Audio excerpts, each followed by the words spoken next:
We put 3 different women together and asked them to make a meal. Watch what happens next. At Home with the Pussy Willows. Today we'll be making the perfect meal for you and your family, with just a few hours of prep time and a little bit of labor. Loaded with race and class politics. And some sweat and a little bit of cursing. Voila, dinner is on the table. I love Ina Garden's The Barefoot Contessa at Home. Her house is so lovely. She's also one of America's most successful businesswomen. Her empire alone is worth $40 million. Whoa. But back to cooking. Whoa, technical difficulties. But really, cookbooks were produced largely for rich women who wanted to impress guests with lavish displays of food and wealth during dinner parties. But the lady of the house wouldn't have done the cooking. Her duties as a homemaker included selecting a menu and delegating the hard and sweaty labor of cooking to those beneath her. The homemaker archetype was established in Europe and imported wholesale to America.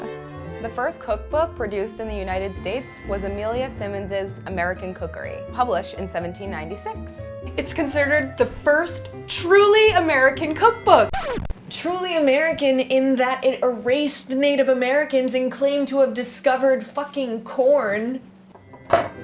And thus, cultural appropriation and erasure became unspoken foundations for American culinary traditions. It's a labor of love. Next, we'll just...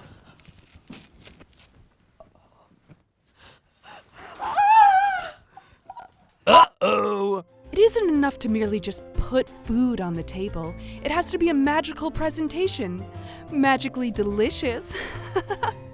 Cooking isn't all backbreaking work and drudgery. It brings people together. Sure. Women had legit authority preparing meals because there weren't a lot of places to be an expert back then. But then World War II changed all of that, and cookbooks responded. The cookbook began to put women's traditional roles in writing. Filling in at the factory was all well and good, but as soon as Johnny's back from the war, you better get your ass back in the kitchen, woman. As a post-war Betty Crocker cookbook once said, women are first and foremost homemakers. I actually have it tattooed on my body. Whoa! Mainstream cookbook publishers virtually ignored cookbooks produced by women of color. Though there are some examples of some groundbreaking cookbooks written by women of color. Frida de Knight's A Date with a Dish, A Complex Guide to African American Cuisine by the legendary editor of Ebony, and How to Cook and Eat in Chinese by Chinese immigrant Bu Wei Yang Chow.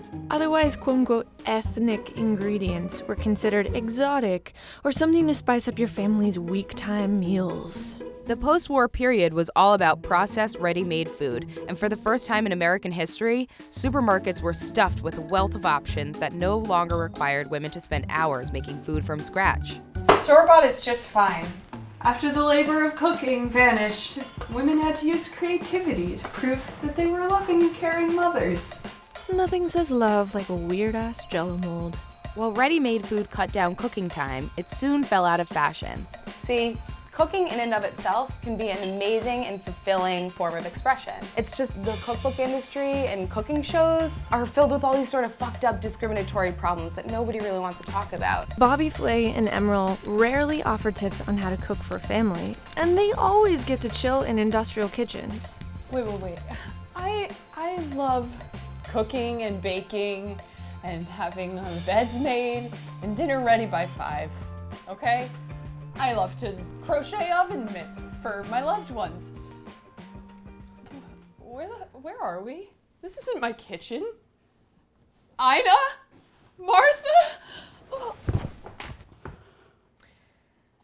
It's time to challenge these old perspectives with new ones. What we're doing here is work. It's not just a cute hobby. Also, where the fuck is the female version of Anthony Bourdain?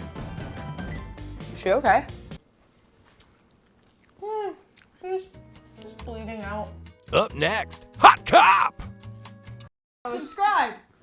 Subscribe in this corner. Or watch another Soapboxing episode in this corner. Or else.